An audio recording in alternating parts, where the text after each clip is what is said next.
高雄轮船公司一只渡轮，昨尾暗5点外，船顶起设备去弄到景观桥，卡伫桥卡1点钟，甲这个桥卡的铁架清掉了后，才排除。轮船公司表示，这船仔的悬度吼，甲其他的船仔是共款的，研判是同时向透大风，佮加上大流，才会去弄到。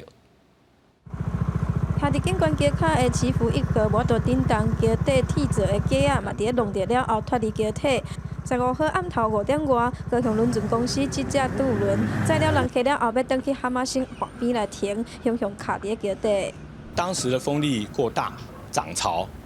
所以整个环境因素造成它在回旋的裕度又受限的时候，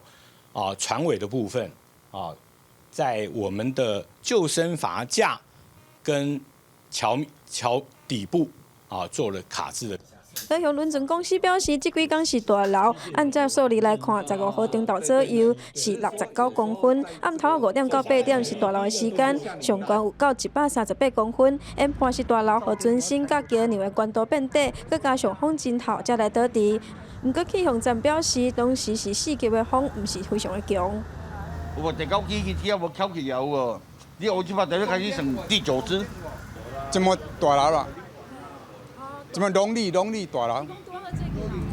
就在几天，即马来直大流去啊。当下现场桥底风浪地的痕迹还搁伫的，轮船公司表示，这只船的悬度甲其他的渡轮同款，无真悬。后续船体修缮的费用会由保险来支付。景观桥的部分有底部的后方向卡着无安全的记录，嘛会赶紧来恢复原状。记者王柳婷、陈显坤报道。